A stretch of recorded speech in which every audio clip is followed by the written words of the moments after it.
I declare this meeting duly open. And can I start by thanking Clive for all the hard work he has put into pulling together the logistics of these Zoom meetings. They're doing very well, Clive, and you put a lot of work into it. So thank you very much for doing that. Thank you. And I welcome you all, as Clive said, with 67 people at this moment in time. Some of you are visitors, and a very warm welcome to you as well. First of all, as I've told you in the last 2 weeks, I have written to all our widows to inquire how they are. And I've now had a long conversation with Margaret Nimmo, who many of you will remember. She's living very happily in Poole in Dorset.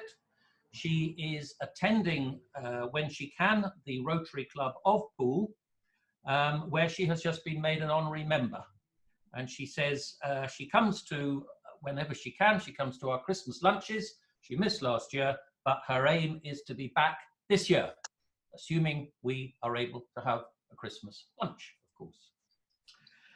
I'm told by Anthony Newton that Noam Tamir is very ill. He's been taken seriously ill, but they don't think it's COVID-19. They think it's part of an ongoing illness that he has got.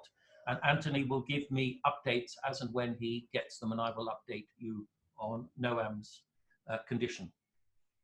I think it's right, on behalf of the Rotary Club of London, that we congratulate Captain Tom Moore on his amazing achievement of raising £26 million so far for the NHS. If only our appeal was going that well, I'd be very, very happy. £26 million, that's an extraordinary sum of money. He's doing amazingly well, and I'm sure we all wish him well on getting to the 30 million target. We have some birthdays today. Anybody who has been a member of a Rotary Club for any length of time will have heard of Paul Harris and the Paul Harris Awards. Yesterday was his birthday. He was, in fact, the third president of the Rotary Club of Chicago back in 1907. And he was credited with the club's first public service project, which, as it happens, was the construction of public toilets in Chicago. So he passed away, he was born on the 19th of April, 1868, and he passed away aged 78 on the 27th of January, 1947. So he would in fact have been 151 today. Almost of an equal age, but still with us, is our district governor, Tony Sharma, whose birthday it is today. Tony, happy birthday to you. I'm sure you're not really 151. Maybe you feel it sometimes, as we all do, but have a great birthday. It's a funny time and place to be having a birthday. From within our own club, Rosemary Bellow has a birthday on the 25th. Rudolph von Haniel on the 23rd. Colleen, I've seen you on here somewhere. Colleen's birthday is the 26th of April, so happy birthday to you, Colleen. And Vasi has a birthday on the 23rd, which is on Wednesday, is that right? Thursday. Thursday. So a happy birthday to everybody. We'll give you a notional clap to everybody who I've just mentioned. And of course, you all get a notional Rotary Club of London pen to boot.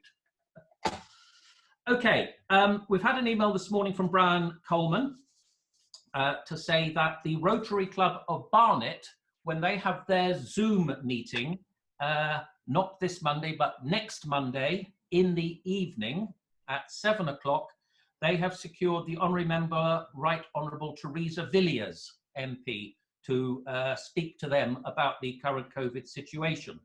And that should be a particularly interesting speaker because, among other things, she has actually chaired the COBRA committee in the past. So in tomorrow's mail out, Julian will include details of how you can join the Rotary Club of Barnet's meeting next Monday evening, if you so desire. Now, the concept of Zoom meetings has thrown our speakers' schedule into a slight state of chaos, and it's taken a week or two to get it sorted out. But I'm pleased to report to you now that we have speakers pretty much through to the end of this coming year sorted out. As you know, we have Stefan today, our former Vice President. Next week, we have a speaker called Timon Colgrave, who will be speaking to us about prostate cancer. The following Monday, we have Dame Esther Ranson, who will be speaking to us about Silver Line and other matters. And the week after that, we have one of our new members to be, Klisman Marathi, who will be talking about the economic impact of COVID-19. So we've got a good array of speakers lined up now who are very happy to talk to us on Zoom. As far as our club lockdown charity appeal is concerned, including nearly £400 in gift aid, and that shows the value of gift aid, the appeal now stands at nearly £2,500. As you know, the first charity that we are going to give to is the St Mary's COVID-19 appeal for NHS workers and vulnerable COVID-19 patients. But we will be stopping that particular donation to that particular cause this week. And we'll be moving on probably to Silver Line, which of course is Esther Ranson's charity, so that we can actually present her with some money after she speaks in a couple of weeks' time. So if you haven't given yet, there's a number of people who haven't given yet. Every week I will send out a post-meeting notice to everybody, and contained within that are the bank details of our charitable trustee account. And that's where you need to make that payment to. And if you pay UK tax, please gift aid it. As I said, we've got £400 of that 2,500 is gift aid money. As a special treat today, to cheer us all up, Birgit Beer-Williams is with us. Now, Birgit has sung for us on a number of occasions. She's sung on a couple of Christmas lunches and on some other special occasions. She's joining us today, and when we get to the end of our meeting, she is going to sing us 2 songs. So Birgit, I can see you're on there. Thank you very much for agreeing to do that. We look forward to that very much at the end of our meeting. Just to keep things all in order, at this point, immediately before our speaker, can we all raise our cups of tea, our cups of coffee, glasses of wine, whatever you've got, and remaining seated, we will have the loyal toast to the Queen. The Queen. All right, let me see if I can find Stefan on my screen now. I've got you. Hello, Stefan. Hello, good morning. Okay, I'm sure everybody knows, but I will, just in case we've got some guests who don't know you. Stefan was our vice president up until February this year of the Rotary Club of London. He then departed because he got a job, a professorship at a university in Jacksonville in the States. So that is where he now resides. He's going to talk to us about COVID-19, which will be very interesting to hear his take on COVID-19. I think you're going to tell us that you've got involved on the A&E in Jacksonville, but I'll let you tell us about that, Stefan. And of course, just to remind everybody, you are talking to us, I think it's probably about 7 in the morning. Is that right, Stefan? It is, well, nearly 8 o'clock in the morning. Nearly 8 o'clock in the morning. Okay, fantastic. So Stefan, your talk is called On the Front Line, and I'm delighted you've been able to join us today, and the floor is now yours. Well, thank you very much. I prepared a very nice lecture, and I'm trying to bring that up on the screen now, and hope this works. You can just give me a second and bear with me. Just let me give you a small introduction. So you heard that there are a couple of COVID talks currently going on, and there will be a talk about the politics behind it, and there will be a talk about the economics behind it. And I'll today give you a talk about the medicine behind it.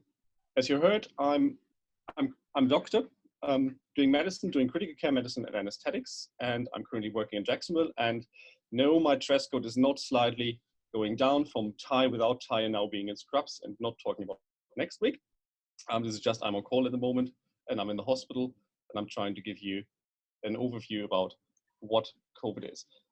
Saying that, the most important thing you probably need to know is, or what I would like to start with is, I'm not a virologist, which means I will not give you the full background of what the virus is doing itself.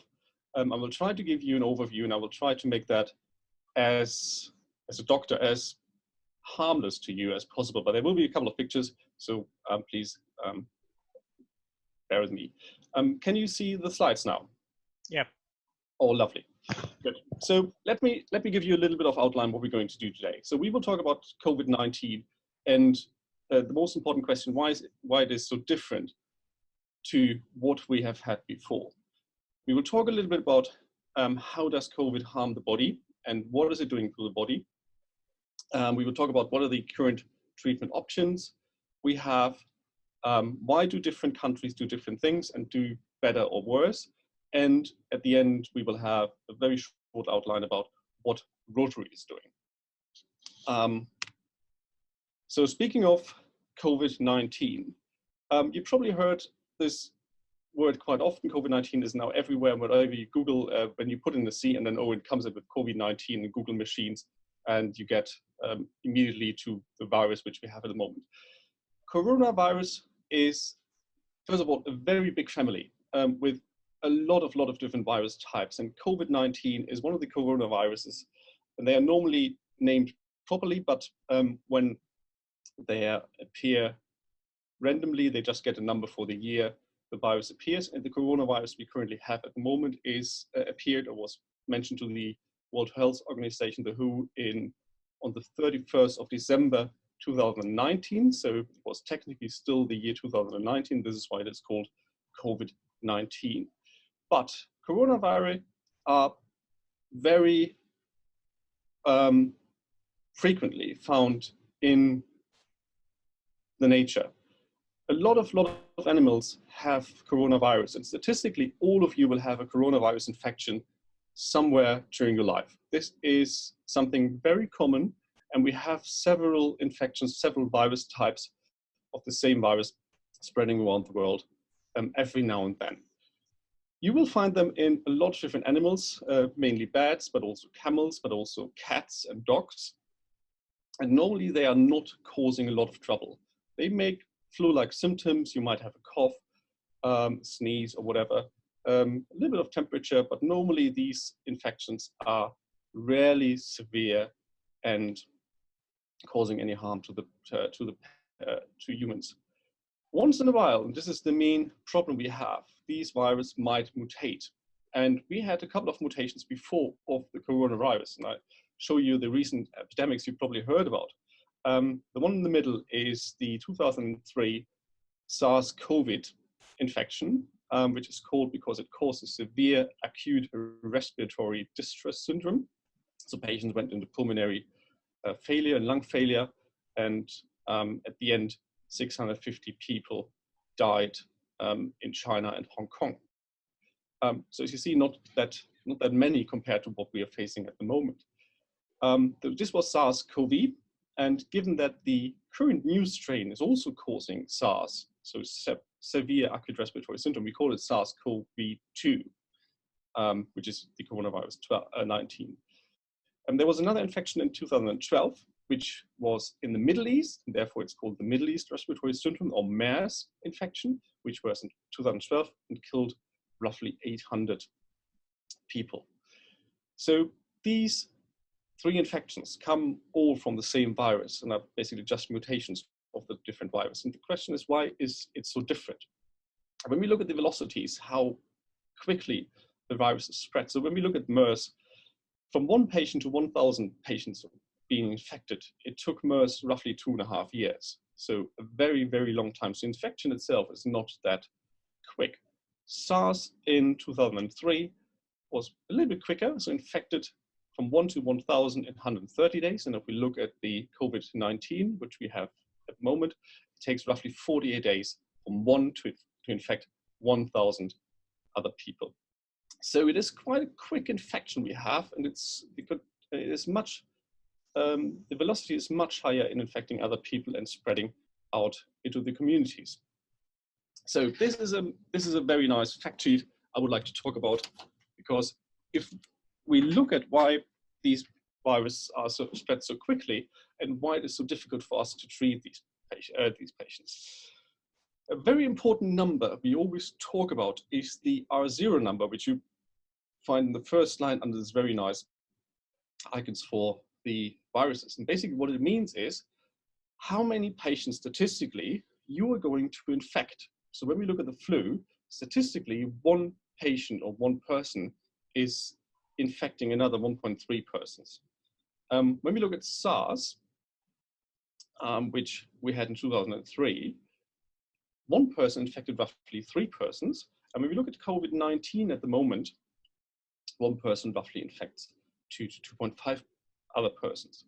But the R number is very important when it comes to spreading the infection. And what we would like to have is basically that one person, if you look at MERS, where the R number is 0.3 to 0.5, I think, can't see it at the moment because of the window.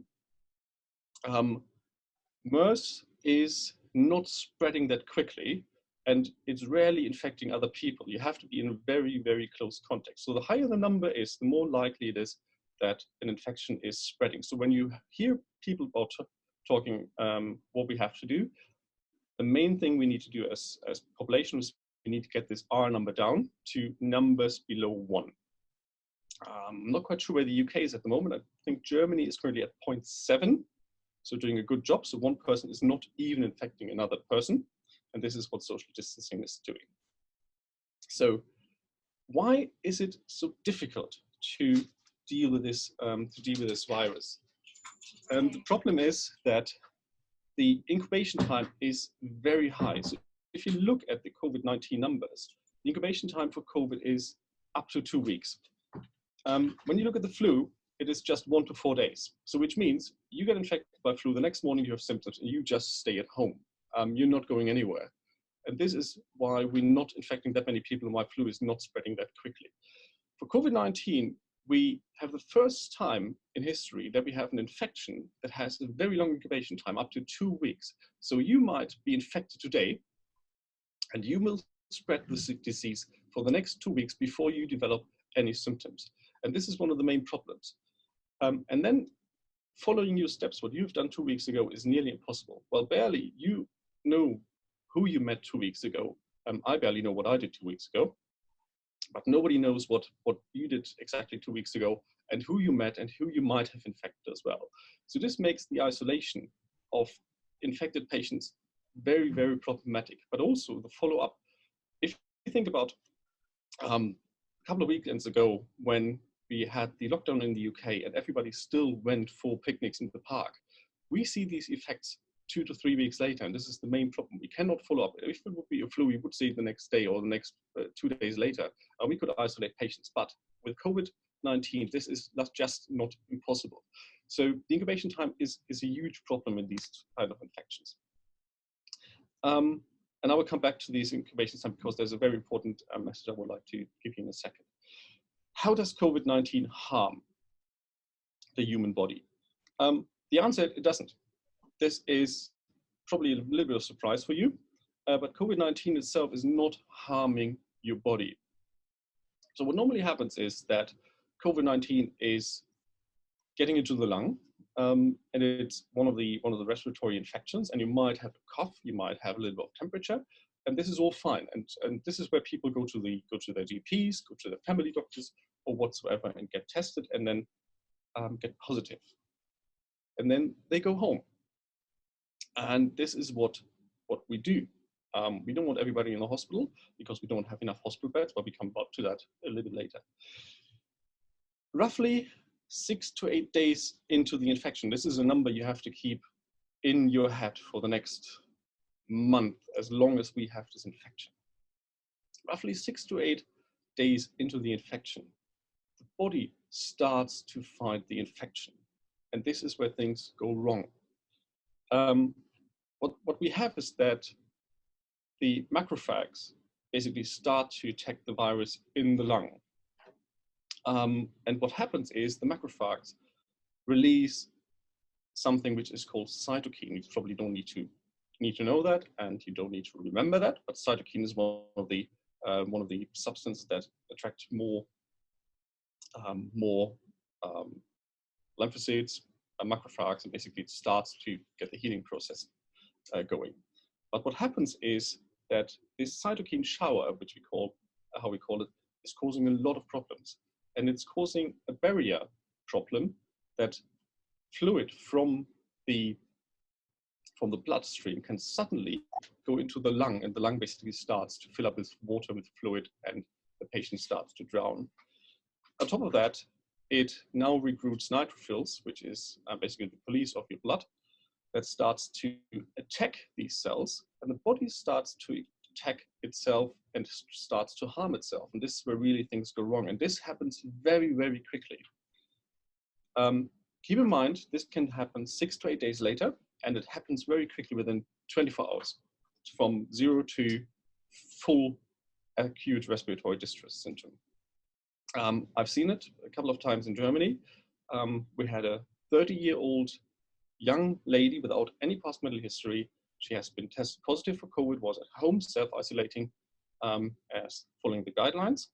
And she was 7 days into the infection when she in the morning woke up, felt worse, went to the toilet, collapsed, had a cardiac arrest, and we couldn't get her back. And this is where things really go wrong. So what I want to say is, yes, if you are infected, everything might be fine, everything will be fine, but there is a high likelihood day 6 to day 8 where you suddenly develop respiratory distress.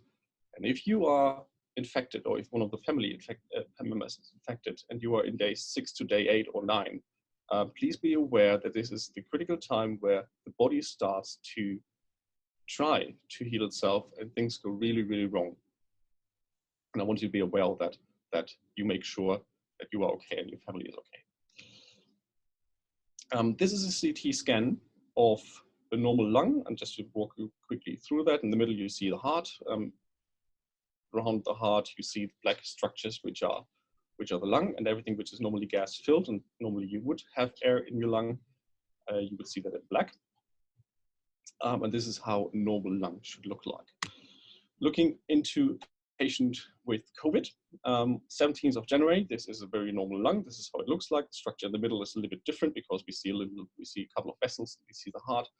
25th January, we see that the infection starts on basal backside of the lung, and then on the 31st of January, suddenly goes wrong. And this happened very quickly. You see there's a CT scan from the 31st in the morning, and there's a second CT scan of the 31st in the evening. And even between these two scans, there is a huge difference that nearly all the lung is gone. And we talked about that just the black areas of your lung is functioning. And when you look at the last scans from 31st, in the morning, the right side of the lung, which is on the left side of the picture, was still halfly working, and then looking at the late evening picture, there is barely any lung structure left, which is ensuring that you get enough oxygen. And this is how rapidly this can develop. So what are the treatment options? There are not many, to start with the headline. So what we're trying to do is we have a couple of strategies which we're currently investigating.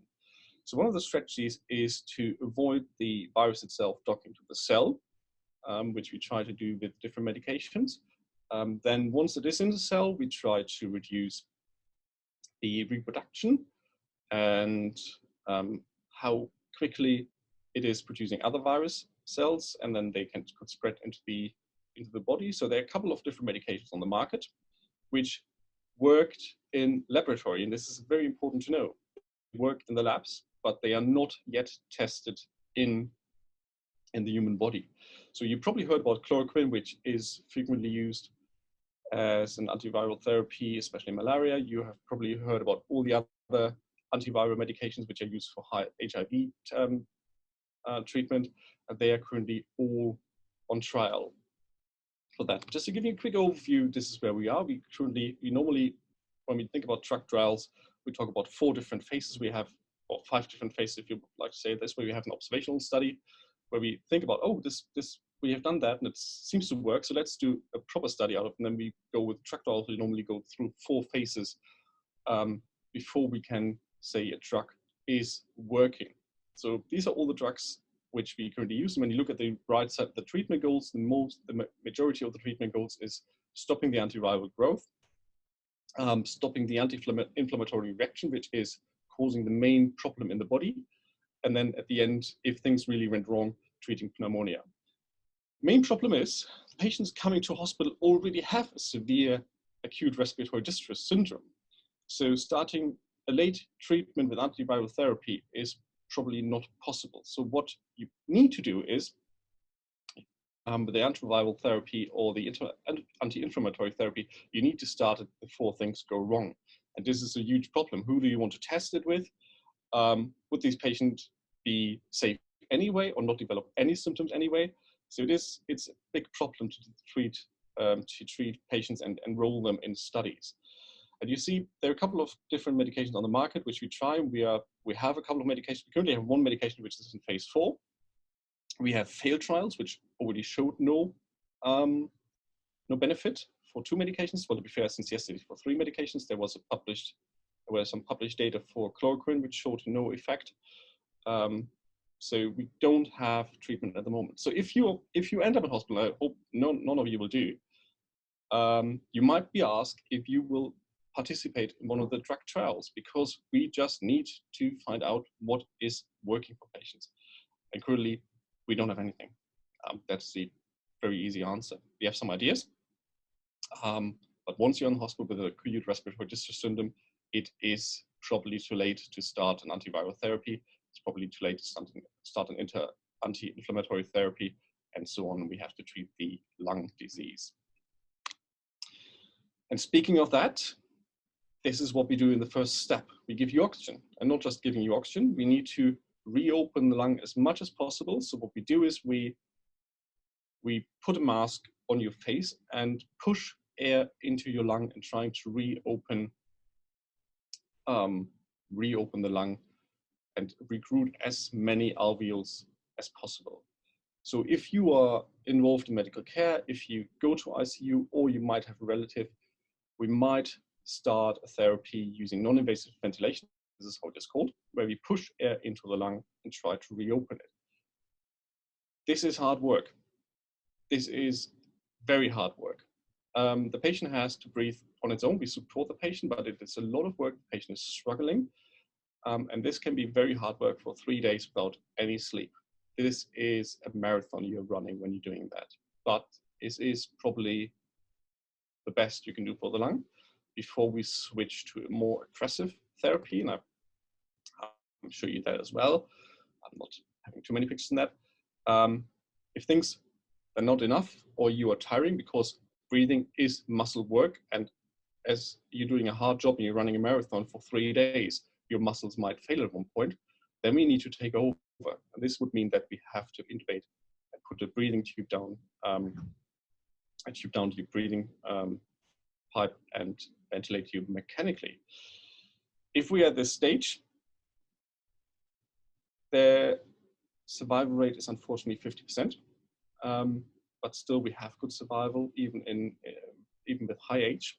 So we're trying to do our best to get over that. But there was a lot of discussion about shortage of ventilators. But I think currently we are doing pretty good in terms of ventilators. If this is not enough, well, we can give you 100% of oxygen and try to do our magic.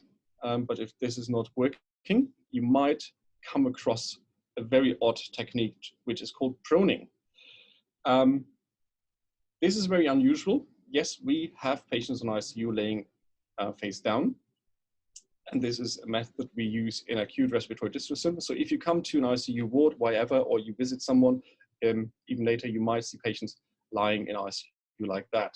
The reason is not that this is very comfortable. The reason is that if you are laying down, the lower parts of your lung are always compressed. And if you look at this picture on the left upper side, this is where the majority of your lung tissue is. So this is all compressed. What we do is we turn around the patient face down, we prone him, and get all his lung tissue on the top and try to improve the ventilation. And this helps a lot of patients to survive. So what we do is we do this with very severe ARDS patients. So we haven't, in my career, I haven't done that many pronings. Now we literally prone everybody because we know we need to, otherwise the patients are not surviving. We're trying to do the best. And we even do that nowadays with patients not being mechanically ventilated, even with just on oxygen, because we know it's the best for the lung. For you at home, it would just be turning around and in your bed. For us, it is a huge work. Turning a patient around from one side to the other is a work which takes a long while and a lot of hands. Keep in mind, there are a lot of lines in the patient. There is a breathing tube in, there are a lot of lines with organ support which we are giving. And once we lose one of these lines, the patient is in danger of dying.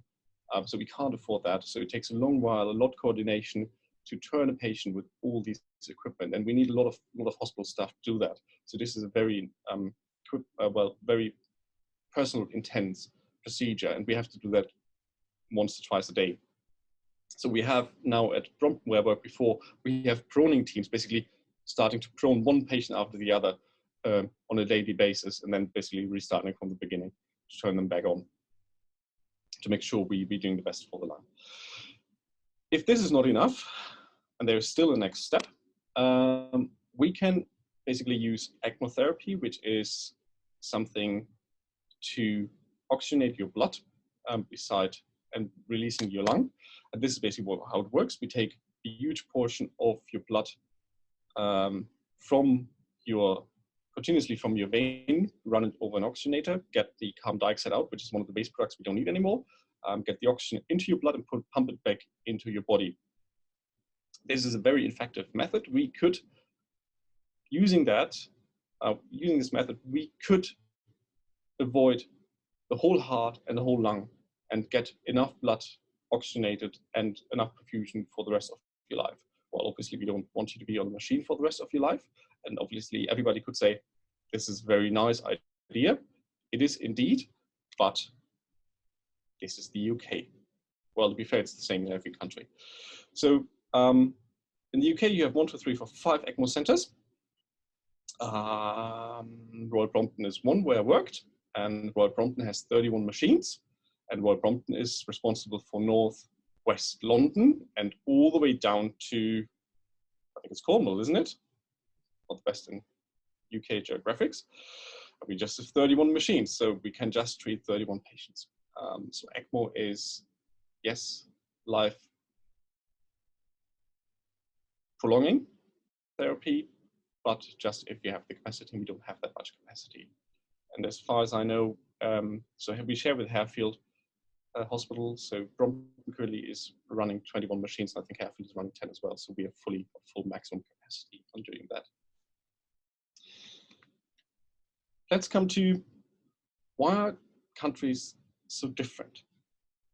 And I would like to show you a couple of statistics about that. And a lot of discussion is about you have different healthcare systems, or you have a different population, or you have a different infection rate, or whatever it is. The truth is, it's all wrong. Beside a couple of exceptions, and we'll talk about that in a second. So you see Hong Kong, Singapore, Japan, and South Korea, they are in this light blue, they turned have very different ways. All the other countries were, when it started, on the same trajectory, which means the infection increased every day by 33%.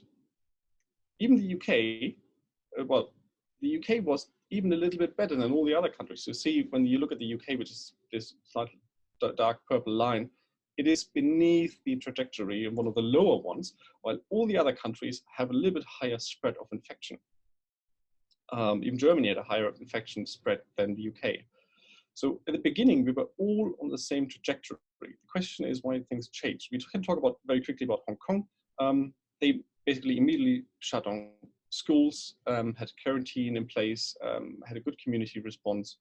So they had very low numbers with the infection. Singapore, the same. Japan, strong social norms around obedience and mask wearing. So they had a very good start. And South Korea, at one point, started to have a mass testing program, which changed a lot for them. But all the other countries had the same start with the same trajectories and the same infection rate than anybody else.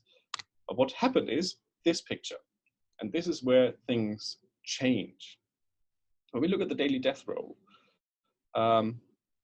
things change for some countries very early. So for Norway, it changed very early. For Austria, it changed very early. And for India, they changed very early because they had very early isolations.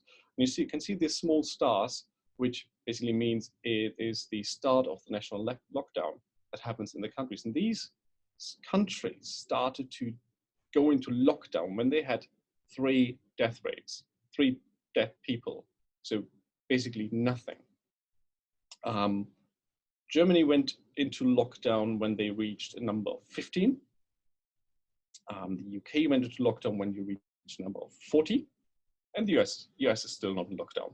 So, and this is where things really come into practice in changing mortality in these patients. Having an early lockdown and doing distancing is changing a lot, as you can see.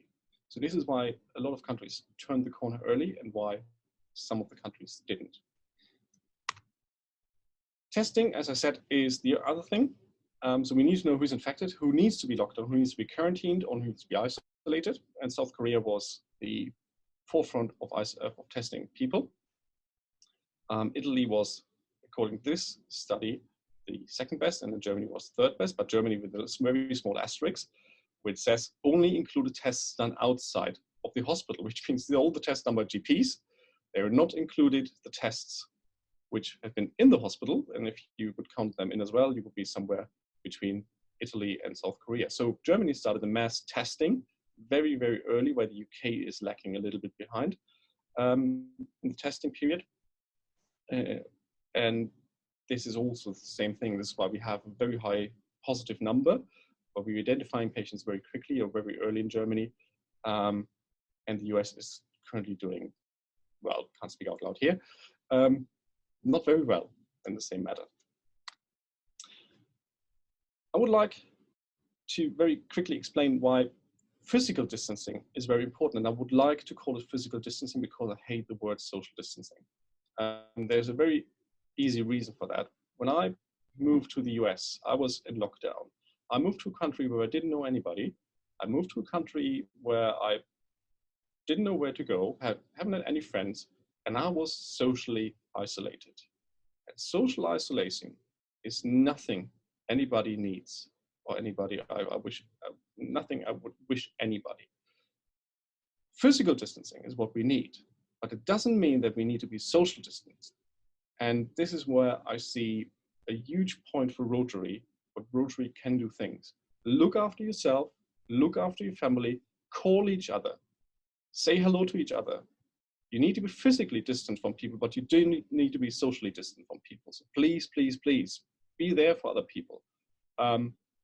We have friends we probably don't know about who are sitting at home, totally isolated and alone, and don't have anybody to speak to.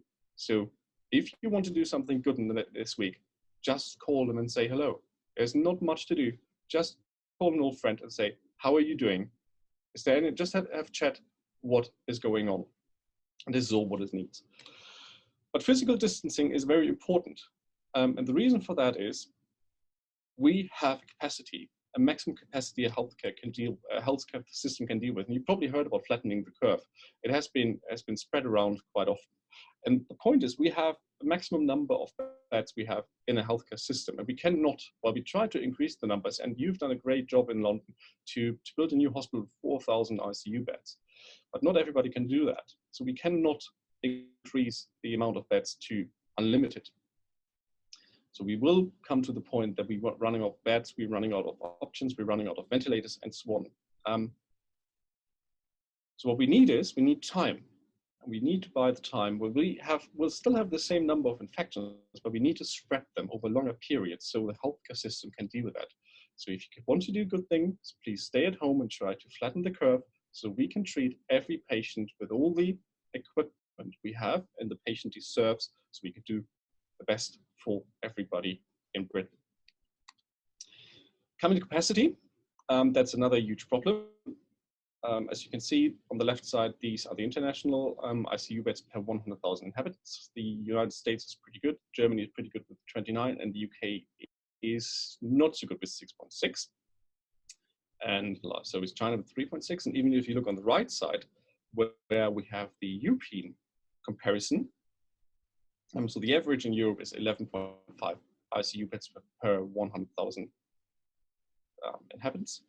and the UK is just meeting half of it. So the ICU capacity in the UK is not as high as in other countries. That's has to do a lot with budgeting and how you trying to make money, or how you're trying to avoid losing money, because ICU beds are very expensive.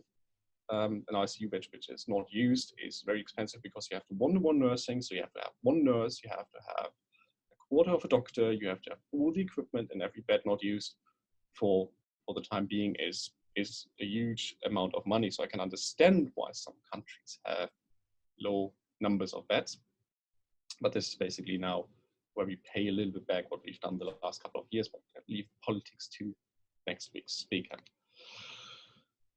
This is an actual picture from, I think, last week, which went around the world, which is social distancing or physical distancing. And the tube is the best way to spread the virus. So if you have to travel, please don't use the tube. Please don't use the buses. Try to find any other way to travel, and don't be close to other people. The masks are very nice. They look very nice, but they're not as effective as you might think. We know that because the UK stopped wearing masks in theatre because we realized they're not doing much once they are worn for a couple of minutes and get wet. And they get wet because you will exhale vaporized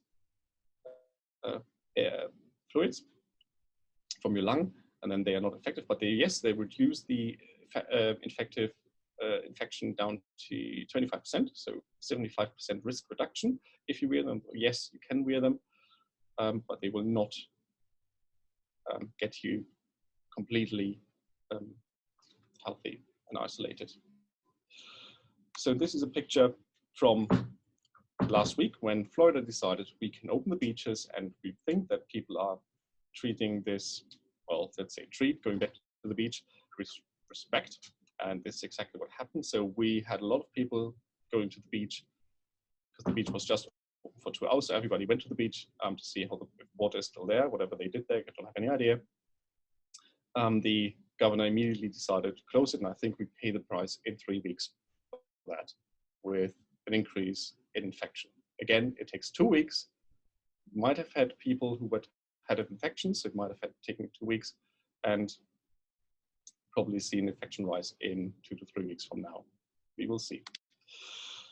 This is where we are worldwide. I just gave you a couple of numbers. So this is from yesterday. Every day at 6 o'clock, all the nations have to submit reports about the infections. There are a couple of websites you can go to get all the data. And the best website I personally think is from the University of Washington, where you get very detailed numbers for the last couple of days. So Germany, with the social distancing, turned the corner. So the infection rate is slowly going down. When you look at the UK, you are slowing down, but you're still having more infected. So the rate of infected patients per day is slowing down. It's getting less, but you're still having a plus of 5,000 every day and a plus of 600 to 1,000 dying every day. And the US is also just beginning. So a friend of mine explained that very nicely. We have jumped out of the plane without a primary parachute. We used the secondary parachute, the alternative one, to slow down the process. And now we're starting to cut the lines because we think we slowed down infection rate. It is too early to start reopening. Germany can start reopening, but we have to there very, very slow steps. And the US is currently thinking about reopening because they see that Germany is reopening, which I think at these numbers is ridiculous. But I'm not a politician. I just can deal with the aftermath, which I'm trying to do on ICU. But this is where we are. It is too early to start, and we will see the infection rates going up in the US in 3 weeks after they open the beaches, and 3 weeks after they open the beaches. What can we do? As you might remember, there is a group of Rotarian doctors, which I'm a member of, the Rotarian Fellowship of Rotarian Doctors, and we had several meetings. We're currently meeting on a bi-weekly basis to discuss opportunities, how we can help doctors in the world, doctors and nurses and any other healthcare workers in the world to cope with that. And we realized that we are as Society of Doctors in Rotary cannot be up to date with what we can tell people to do. This is not our job, and we don't see that as our job. So we are not making any guidelines and recommendations for people who don't know how to treat COVID. But what we do is we have bi-weekly meetings with doctors all over the world, so we can chat about what are the opportunities and what we can do. And this is one sort of support we're giving. But the other support we are giving is coping, and this is, I think, what we need to act as Rotary on the long hand is we need to cope with all the mental aftermath that comes after this infection. These are pictures of healthcare workers in the UK who died due to COVID infections. We had doctors who have been on the limit for a very long while. We have nurses who have been on the limit for a very long while. The healthcare system has been on a great demand for a very long while. And it's not just the nurses, it's the porters, it's the cleaners, it's the workers in the supermarket. They're still open for everybody, despite the infection and having very close contact to people. And they are not healthcare professionals, so they don't know how to isolate from others, how to protect themselves. So there are a lot of people out there who are dying due to COVID, well knowing that this is going to happen. And I can tell you, we love what we do. And I love go to ICU, and I love go to emergency department to treat patients, well knowing that I'm in a great risk of getting the infection and even dying by it. But this is what we love to do, and this is why we all go to work, because we just love the job we're doing. And I would like to, I would like Rotary to emphasize on that in the future, because there will be a lot of people who need our help after this infection is gone, and even during the infection. But we don't see our job at the moment to help fight the disease. We think we will be more beneficial to help dealing with the aftermath and the mental problems we face after that. Speaking of, I'm pretty sure Brian will have a little bit more information on that. Rotary has the Rotary Disaster Response Grants, which can be applied for. I think it is 25,000 per district. And if you have a global grant, I think they will be supported quite easily at the moment by Rotary, and they will be get a huge support. But I think this is something I leave to the district area to talk about a little bit. We had someone, I think Christian Patterson, can't remember his name completely, who joined us for one of the fellowship meetings, who told us about that. And if you want to know more about that, I can give you the details, and you can get in contact with him to get an idea of how Rotary International is currently streamlining the process of getting grants for COVID infections. And I would like to come to an end with a tweet, which I would like to show you. This is an old friend of mine. He's Professor Ciccone. He was head of ICU at St. George's and is now head of ICU in Milan. And he tweeted this quite a while ago, not long ago, 5th of April. And he's been in the hospital for 7 weeks, back to back, never went home for 7 weeks during this crisis. And don't get me wrong, yes, we all love our jobs. And in these times, we would stay in the hospital for 5, 7, 8 weeks if we have to. This is not the point. The point for us not going home is very different. We are on the front line, and we deal every day with infected patients. And these incubation rates, as we talked about earlier, are up to 2 weeks. So up to 2 weeks, we don't know if we caught an infection or not. The last thing where we want to go is home. We don't want to go home. We don't want to go to our family. We don't want to go to our friends. We might have children at home. We might have elderly patients, elderly people at home. We just don't want to go home. And this infection and the spread of the infection is keeping us away from going home.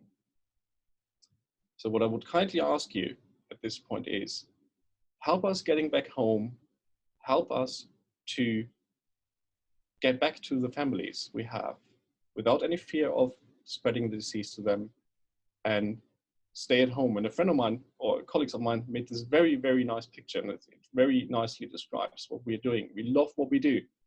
We go to work very happily. We love treating patients and be there for you. We all of us do. So do us a favor and stay at home so we can be here for you and we can get back to our families as soon as possible. Thank you very much. So Stefan, thank you very much for that absolutely fascinating and interesting talk. We hope your predictions about what happened on Jacksonville Beach this weekend are going to be wrong. And I'm sure you will tell us. I'm sure you'll continue to join our meetings. And we will find out in 2 or 3 weeks whether you are right or you are wrong about too many infections spreading there. But thank you very much for giving up your time and joining us again. Absolutely brilliant. Welcome. Thank you. A lot of us are muted, but you can see the clapping. Well done. Yeah. I did say at the beginning that we would conclude this meeting with 2 songs. And I can see Birgit on my screen. I don't know if you can all see Birgit. She's wearing a red top. You might want to find her. She's going to sing us 2 songs to cheer us up in these woeful times. So Birgit, thank you very much for offering to do this.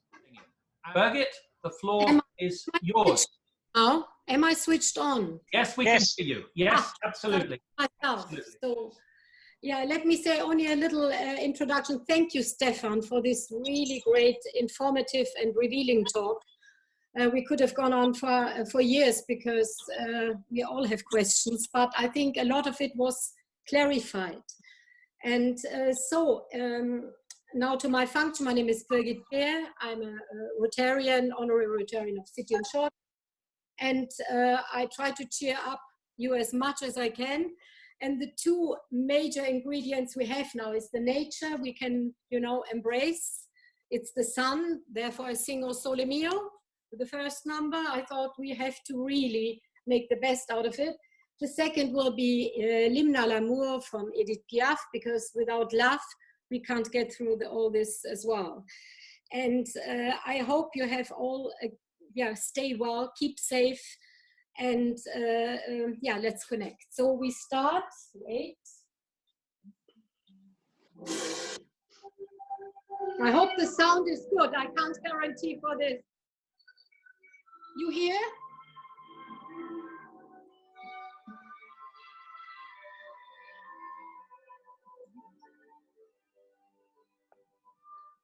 Che bella cosa, una giornata il sole, l'aria serena dopo una tempesta, bell'aria fresca, già ne fa non testa.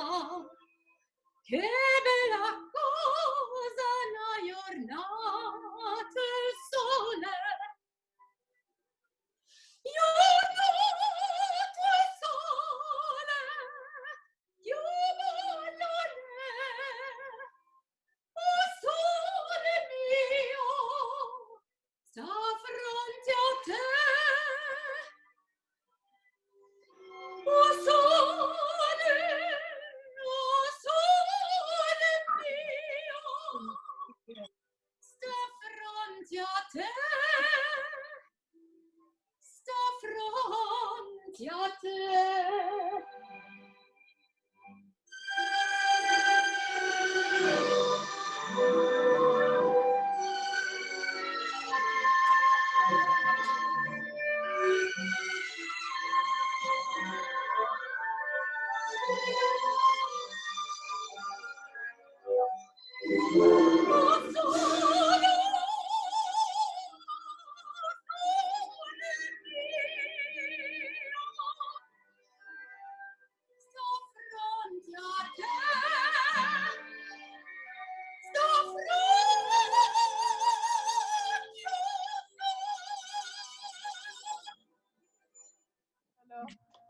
Okay, now we do the other number. Wait. L'Hymne à l'amour. Without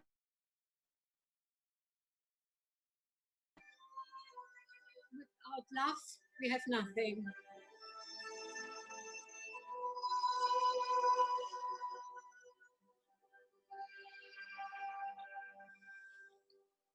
Le ciel bleu qui nous peut effondrer et la terre peut bien s'écrouler.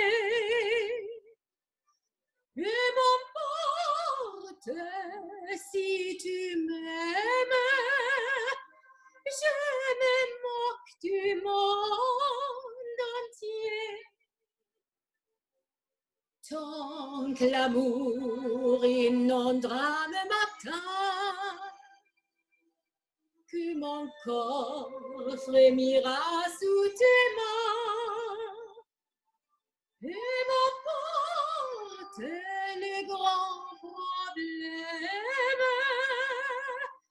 mon amour, puisque tu m'aimes.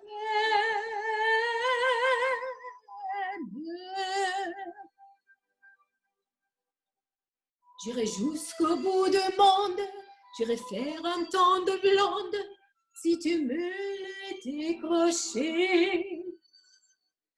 Si Régnière est la patrie, Sénénière et mes amis, tu me veux les dérouler. Si tu décrocher la lune, j'irai voler la fortune, si tu me le demandais. On peut bien rire de moi, je ferai n'importe quoi, si tu me le demandais.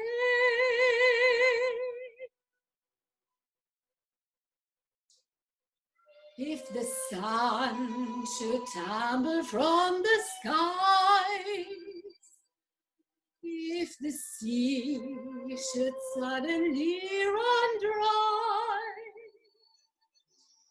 if you love me, really love me, let it happen, I won't care. If it seems that everything is lost, I still smile and never count the cost. If you love me, really love me, let it happen, darling, I won't care.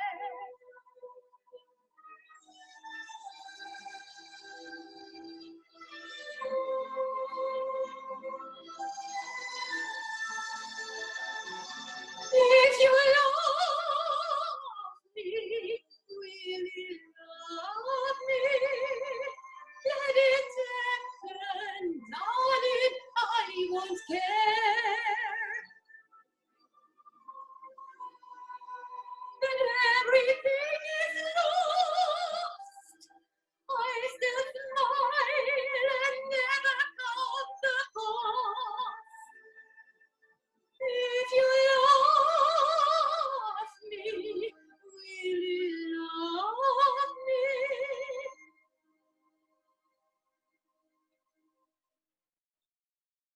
let it happen, darling, I won't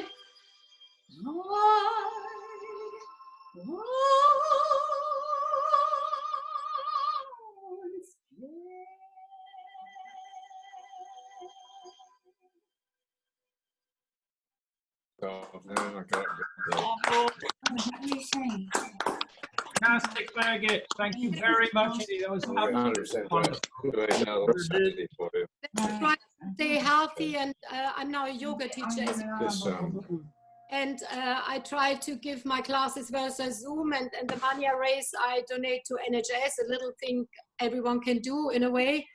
And the only, we all have to stay connected. And what Stefan said before, it's right. These communications are increasing and making the world a better place at the moment. The social distancing is a fact, but the communicational we must get off. So great. And people you have never spoken before, neighbors, now you speak, you ask how they are, you try to help, or they help you. It is incredible to watch. And that is the only good thing coming out of this disaster, may I say. Thank you very much indeed. That was absolutely wonderful. Lots of stuff. I thought I sing in the beginning. I wasn't warmed up in the end, but I sang with a warm heart. You were wonderful. You were wonderful. Thank you. Absolutely marvelous. Thank you very much. All right, everybody. Next week, our speaker is Timon, is his name. Timon Colgrove. And he is going to be speaking to us about proton beam therapy for prostate cancer. He was one of our fixed speakers. He was on our schedule to speak anyway. So it's a different medical discussion, and it's going to be absolutely fascinating to hear him talk. Can I take this opportunity, please, to remind you of our lockdown appeal? Please contribute to it. We've raised £2,500 so far. We would like to raise a lot more than that. Finally, is our final toast. If we can all grab, if we've got any cold coffee, cold tea, warm wine, whatever it may be. It's the wrong color. Final toast, Rotary and peace the world over. Rotary and peace the world over. Thank you very much. We'll see you all next week. Thank you. Thank you very much. Thank you. Bye.